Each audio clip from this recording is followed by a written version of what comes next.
नमस्कार, पांचजन्य के digital channel पे आपका स्वागत है। कांग्रेस नेता राहुल गांधी इस समय अमेरिका के दौरे पर हैं। अपने हर विदेश दौरे की तरह ही इस बार भी राहुल गांधी भारत को बदनाम करने का कोई मौका नहीं छोड़ रहे। उन्होंने जॉर्ज टाउन यूनिवर्सिटी में भाषण दिया, लेकिन जिस चुनाव में 99 सीटें पाने के बाद वो लोकसभा में विपक्ष के नेता बने, उसी चुनाव पर राहुल गांधी सवाल उठाने से बाज नहीं आए। उन्होंने कहा कि इस बार जो चुनाव हुए वो पूरी तरह स्वतंत्र नहीं थे, बल्कि नियंत्रित थे। मुझे नहीं लगता कि अगर निष्पक्ष चुनाव होते तो बीजेपी को 246 सीटें भी नहीं आ पाती। लेकिन ये कोई पहली बार नहीं है कि जब राहुल गांधी ने विदेश में जाकर भारत को, यहाँ की संवैधानिक संस्थाओं को बदनाम किया हो। अपने हर दौरे में राहुल गांधी ऐसा ही करते हैं। ऐसे ही उनके कुछ पुराने बयान हम आपको याद दिलाते हैं। साल 2023 में कैम्ब्रिज यूनिवर्सिटी में राहुल गांधी ने कह दिया था कि भारत में लोकतंत्र खतरे में है। उन्होंने कहा था कि भारत में बड़े पैमाने पर असमानता और आक्रोश नजर आ रहा है, जो लोकतंत्र के गिरावट का सूचक है। राहुल गांधी ने भारत की तुलना वहां पाकिस्तान तक से कर दी थी, और शायद यही वजह है कि उस समय जो बीजेपी के नेता थे वो काफी नाराज भी हुए थे और उन्होंने इस पर सवाल भी उठाए थे, और राहुल गांधी के इन बयानों को लेकर काफी बवाल भी मचा था। लेकिन जब बवाल ना मचे तो फिर वो राहुल गांधी कैसे?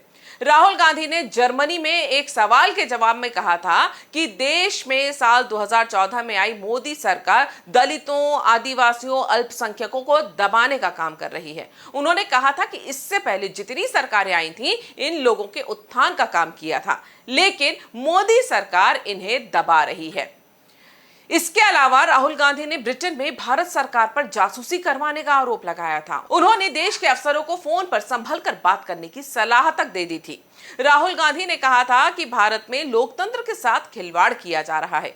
उन्होंने कहा था कि पेगासस सॉफ्टवेयर के जरिए सरकार जासूसी कर रही है, जबकि हम सब जानते हैं कि पेगासस पर सुप्रीम कोर्ट भी अपना फैसला सुना चुकी है, जिसमें जासूसी की बात सिरे से खारिज कर दी गई थी।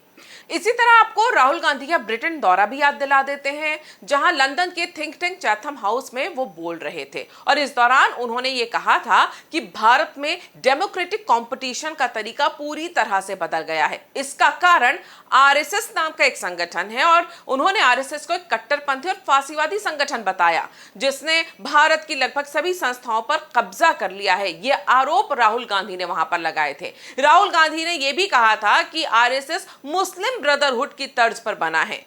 भारत के टुकड़े टुकड़े की बात करने वालों को भी लोकसभा चुनाव का टिकट देने वाली कांग्रेस पार्टी के नेता के मुंह से राष्ट्र के लिए समर्पित आरएसएस के बारे में यह सुनकर भारत के लोगों ने तीखी प्रतिक्रिया व्यक्त की थी, और जो मुस्लिम ब्रदरहुड से उन्होंने कंपेयर किया था उसे लेकर लोग, जो भारत के लोग थे, वो भी नाराज थे, क्योंकि हर कोई जानता है कि राष्ट्रीय स्वयंसेवक संघ किस तरह से राष्ट्र के प्रति समर्पित है और राष्ट्र प्रथम के सिद्धांत पर चलता है और राष्ट्र के लिए काम करता है, और ये बात देश के लोगों को हजम नहीं हुई थी। राहुल गांधी सिर्फ देश विरोधी बातें नहीं करते, और ऐसा नहीं कि सिर्फ सत्ता पक्ष को वो वहां पर निशाना बनाते हैं विदेशों में जाकर, वो बदतमीजी की हदें पार करने में भी बहुत एक्सपर्ट हो चुके हैं। साल 2018 आपको याद होगा, मलेशिया के दौरे के दौरान राहुल गांधी से पूछा गया था कि उन्होंने नोटबंदी कैसे लागू की होती, तो असभ्यता का प्रदर्शन करते हुए राहुल गांधी ने कहा था कि अगर मैं प्रधानमंत्री होता और कोई मुझे नोटबंदी लिखी फाइल देता तो मैं उसे कूड़ेदान में, दरवाजे और घर से बाहर फेंक देता, और ये कहते हुए वो काफी बदतमीज से दिख रहे थे। साल 2018 में ही सिंगापुर दौरे के दौरान राहुल गांधी ने कहा था कि देश में डर का माहौल है और चुनाव जीतने के लिए लोगों को विभाजित करने की राजनीति खेली जा रही है। अब ये राहुल गांधी के शब्द हैं, लेकिन एक पूरा तबका है पत्रकारों का भी जो खुद को लिबरल कहते हैं। ये शब्द आपने उनसे भी सुने होंगे, इससे ये भी समझ में आता है कि वो किसकी भाषा बोलते हैं। वहां पर राहुल गांधी ने कहा था कि एक विशेष प्रकार की राजनीति है जो न केवल भारत में बल्कि कई स्थानों पर हो रही है। लोगों को विभाजित करना, चुनाव जीतने के लिए अपने गुस्से का इस्तेमाल करना, और यही भारत में हो रहा है। लेकिन हैरानी की बात यह है कि जब साल 2024 के लोकसभा चुनाव आए तो यही काम राहुल गांधी करते हुए दिखाई दिए। तो क्या राहुल गांधी जो बोल रहे थे आज से करीब 5-6 साल पहले, क्या वो अब खुद कर रहे हैं, या फिर वो इस बात से सहमत है कि जो बीजेपी कर रही थी वो सही है, अगर उनका आरोप यही था तो? वहीं अगर साल 2017 में अमेरिका के दौरे की बात की जाए तो इस दौरान कैलिफोर्निया विश्वविद्यालय में उन्होंने कहा था कि नफरत, गुस्सा, हिंसा और ध्रुवीकरण की राजनीति ने आज भारत में अपना घिनौना सर उठाया है। हिंसा और घृणा लोगों को उनके काम से विचलित कर देती है। उदार पत्रकारों को गोली मार दी जाती है, लोगों को पीट पीट कर मार डाला जा रहा है क्योंकि वो दलित हैं, मुस्लिम हैं, गौमांस खाने के संदेह में मार दिए गए हैं। लेकिन यहां पर राहुल गांधी ने उन लोगों की बात नहीं की जिन्हें अल्पसंख्यक कहने वाले उस तबके ने सर तन से जुदा का नारा लगाते हुए मार दिया।